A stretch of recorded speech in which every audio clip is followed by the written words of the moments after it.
Ahora vamos con Jorge Luis Antúnez García Pérez, expreso político de Cuba.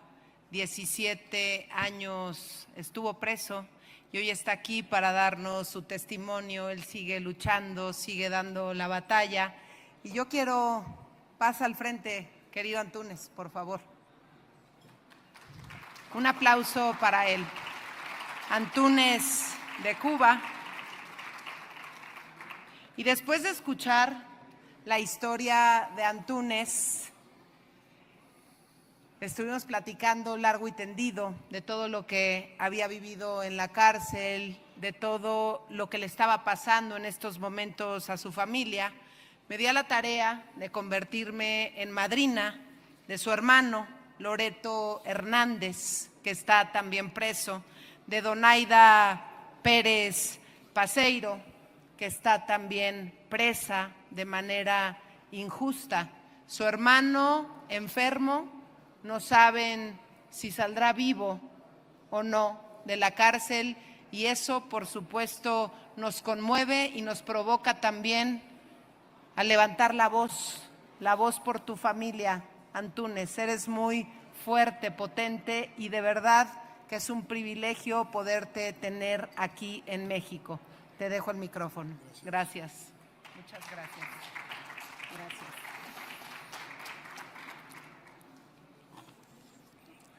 Muchas gracias, Mariana.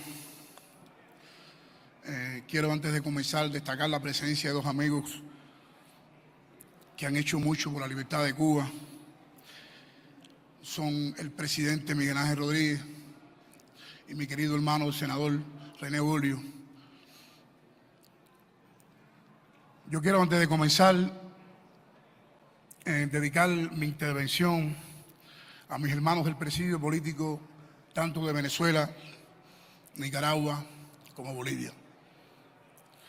Y para mí es un placer y honor estar aquí con ustedes, y los temas que hoy traigo no son el resultado de lecturas ni de estudios, tampoco nadie me los ha contado, ni lo traigo de búsqueda de internet, de la televisión o la radio. Lo que pongo hoy aquí es parte de las vivencias de este humilde cubano antes, durante y después de los 17 años y 38 días que permanecí encarcelado en Cuba por abogar pacíficamente por la existencia de una sociedad como la que hoy muchos de ustedes viven.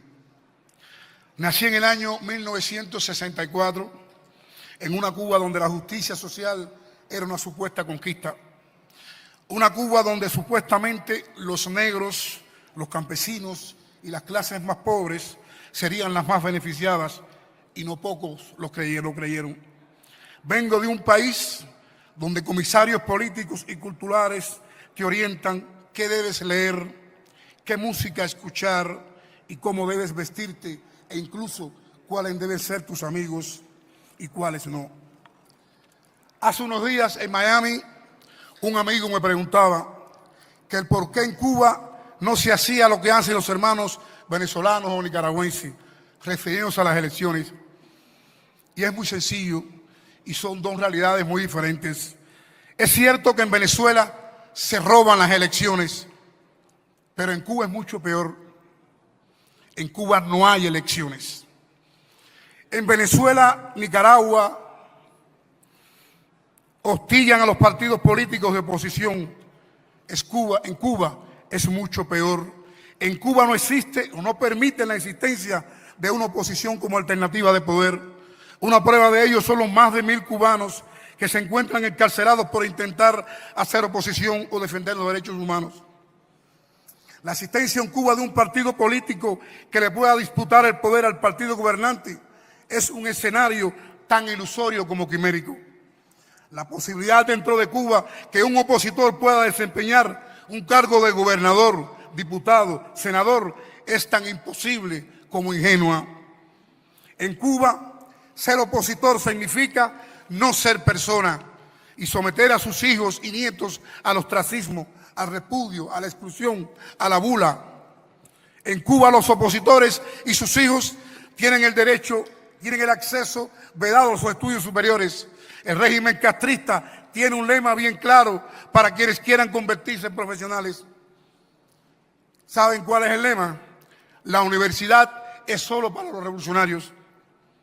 En Cuba existe una dictadura institucionalizada y no creo que haya otro país en nuestro hemisferio que haya tenido que pagar un costo humano tan alto en su lucha por la libertad. 3.116 fusilados, 1.116 ejecuciones extrajudiciales y 18 muertos en huelga de hambre. En el 1990 era yo un joven de un poco más de 25 años de edad, lleno de sueños y planes. Ese día mi vida daría un vuelco radical cuando me atreví públicamente a abogar por reformas democráticas. Y dije, Cuba necesita implementar reformas democráticas, políticas y sociales como las que en estos momentos se llevan a cabo en la Europa del Este. Eso fue lo que dije. Y por decirlo, por atreverme a decirlo, fui encarcelado. Había nacido y crecido escuchando que los negros teníamos que estar agradecidos con la revolución, porque en el capitalismo se les asustan los perros, que solo éramos personas en el socialismo. Lejos estaba de imaginar que un 13 de octubre del año 1992, altos oficiales de la policía política me asustarían los perros. Jamás iba a imaginar que por mantener mi posición como preso político me iban a lanzar escaleras abajo, esposado, golpearme con machetes, privarme de la alimentación, el agua durante días, que iba a permanecer durante días y días esposado en una cama desnudo y golpeado sistemáticamente. Largos confinamientos en celdas solitarias durante meses y años. Dormir entre ratas, cucarachas, caminando sobre mi cuerpo e incluso sobre los alimentos. Que iba a ser testigo de asesinatos de presos a manos de militares, como fue el caso del recluso Samuel Simpson González, a quien vi reventarle literalmente la cabeza a cabellazos por un militar. He visto lanzarse al vacío desde azoteas por no soportar el rigor carcelario, saltarse los ojos con agujas, beber ácido. Los presos en Cuba se inyectan el VIH, se cortan los tendones, se inyectan petróleos y heces fecales en las extremidades. Y lo más doloroso aún es que no lo hacen para que los liberen, lo hacen solo para hacer su estancia en la cárcel menos dolorosa y enfrentar menos hambre y represión. Hombres como mi hermano Loreto Hernández y su esposa Donaida están condenados a 7 y 8 años por salir pacíficamente a las calles en aquella heroica jornada del 11 de julio. Mi hermano es un líder religioso yoruba que está siendo asesinado lentamente. Ha sido en más de una oportunidad sometido a brutales palizas por negarse a renegar su fe. Si se tiene en cuenta su estado de salud, la falta de atención médica, está condenado a muerte. En nombre de ellos, de los que no pueden hablar, en nombre de nuestra familia, te damos gracias, Mariana, por tu preocupación. Estamos convencidos que con una amiga y aliada como tú, nos fortalece moral y físicamente. Gracias por el amadrinamiento a Donaida. Gracias por el apadrinamiento a Loreto. Gracias por tener ese corazón tan bello y tan lindo y tan noble. Tu esfuerzo de seguro va a contribuir a que este matrimonio digno y patriota pueda al menos salir con vida de la cárcel y regresar al hogar del que nunca debieron ser arrancados. Compatriotas, amigos, colegas, saben ustedes que el preso político más antiguo del mundo se encuentra cumpliendo prisión en Cuba. Su nombre, Miguel Díaz Bauza. Es un anciano de 81 años de edad y se encuentra en prisión desde octubre del 94. Es decir, 30 años preso. La cifra se dice fácil, 30 años. Este señor, por su edad, puede ser el abuelo de algunos de ustedes que están aquí y el padre de todos entre los que me encuentro. Amigos y amigos, la dictadura que oprime mi patria es tan cruel como demagoga y en su crueldad no conoce límites, más bien, y como ellos mismos aseguran, prefieren pasarse que quedarse cortos. Y es por eso que sus políticas represivas golpean ahí donde más duele y lo hacen amparado en parte importante de la comunidad internacional, ingenua y silente, que no acaba de entender que es en La Habana y no en ningún otro lugar la génesis, el origen y la cabeza de la serpiente, y que es en La Habana donde se entrena, financia y estimula la desestabilización que asola el continente. Amigos y amigas, vengo de un país donde los gobernantes son capaces de llevar a prisión a una mujer con 5 hijos. Ella se nombra Lisandra Góngora, sancionada a 14 años de cárcel por cometer el gran crimen de salir pacíficamente a las calles. Amigo, el régimen que desgobierna mi país fue capaz cruelmente de dejar morir a Orlando Zapata Tamayo, a quien privó de agua durante 18 días. El régimen castrista fue capaz de asesinar a una valiente y notoria cubana, Laura Inés Pollán Toledo, fundadora de las Damas de Blanco. El régimen de Castro ejecutó el asesinato de Osvaldo Payá Sardiña, el líder más emblemático, puro y con mayor poder de convocatoria y capacidad movilizativa dentro de Cuba. Un hombre íntegro, justo, decente y comprometido con las nobles ideas de libertad. Un asesinato disfrazado de accidente que horrorizó al mundo. Algunos de los que se identifican como nuestros aliados se plegaron a la tiranía al aceptar la tesis del accidente. Sería larga e interminable la lista de crímenes. Sabemos que el tema de Cuba pudiera estar cansando. Sí, el pueblo de Cuba no ha dejado de luchar. Y una prueba de ello es la existencia de más de 1.000 presos políticos. Cuando el gobierno de los Estados Unidos y parte importante de la comunidad internacional le quitó el reconocimiento a Nicolás Maduro y se lo otorgó a Juan Guaidó, los cubanos nos alegramos y dijimos para nuestros adentros: ya comenzó a hacerse justicia. De seguro harán lo mismo con Cuba. Y no se hizo nada. El mundo siguió reconociendo al régimen de La Habana. Es como si el dolor de Cuba importara menos, como si la diplomacia internacional le temiera a Castro. Es como si ahora se llevaran a los tribunales a Diosdado Cabello y dejaran libre a Nicolás Maduro. Es como si encarcelaran a Ramiro Valdés y dejaran en libertad a Raúl Castro. Es como si condenaran a Carlos Leder y dejaran libre a Pablo Escobar. La hipocresía de parte importante de la diplomacia internacional. A los cubanos nos aterra la idea de que personas inteligentes e intelectuales en el mundo se crean el cuento chino de que en Cuba quien manda o gobierna es Díaz-Canel. Díaz-Canel no manda ni en su casa. Y es como decimos en broma criolla: Díaz-Canel es un televisor sin mando. En Cuba manda la familia Castro y Miguel Díaz-Canel no es otra cosa que una astuta maniobra para que el mundo crea que en Cuba hay figuras nuevas, nuevos rostros y posibilidad de apertura. En Cuba nos están matando y están matando a mucha gente. Y aunque no soy partidario de la venganza, sí tiene que haber justicia.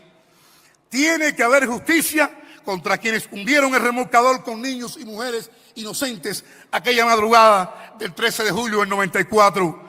Tiene que haber justicia contra aquellos que llevaron al paredón de fusilamiento a los mejores hijos de Cuba. Tiene que haber justicia contra ese régimen que ha llevado a la muerte, el dolor y el luto al pueblo cubano y al pueblo venezolano, a los que han ensangrentado la bella patria nicaragüense. Tiene que haber justicia en honor y respeto a las víctimas de las narcoguerrillas que han sembrado la muerte en varios pueblos de nuestro continente. Hermanos, no se olviden de Cuba. Allí hay un pueblo que lucha, que resiste y que también merece ser libre. Allí tenemos niños presos, casi familias enteras encarceladas por protestar pacíficamente. Allí, en el Caribe, hay una islita nombrada Cuba, con un gobierno tirano y usurpador que está siendo financiado por países democráticos. Gracias nuevamente, Mariana. Gracias por esta oportunidad. Y en nombre de mi Cuba, de mi gente, de quienes luchan y sobre todo de quienes guardan prisión, muchísimas gracias. La libertad de nuestros...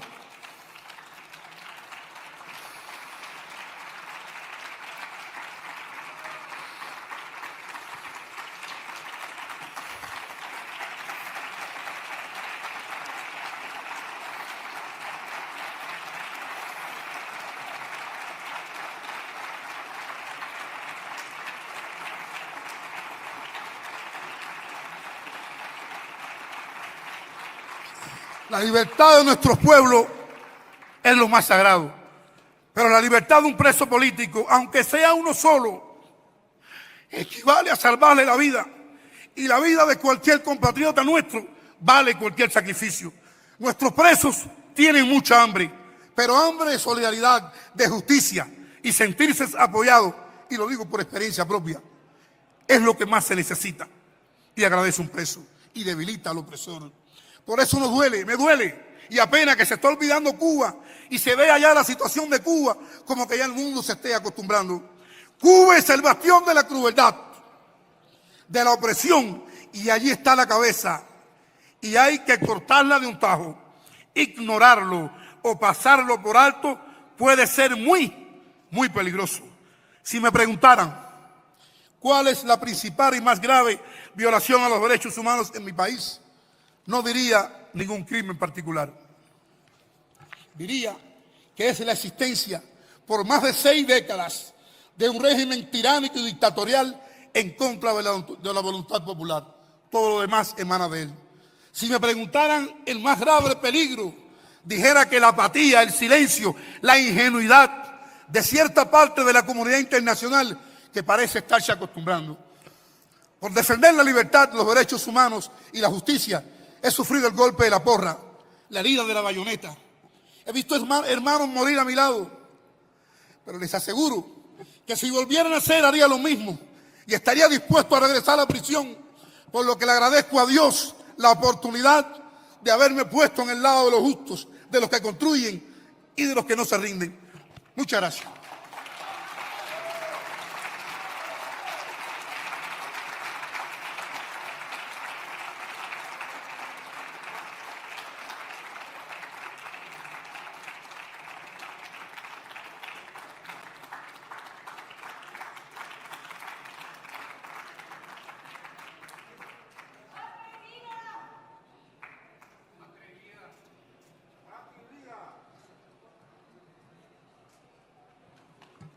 Patria y vida.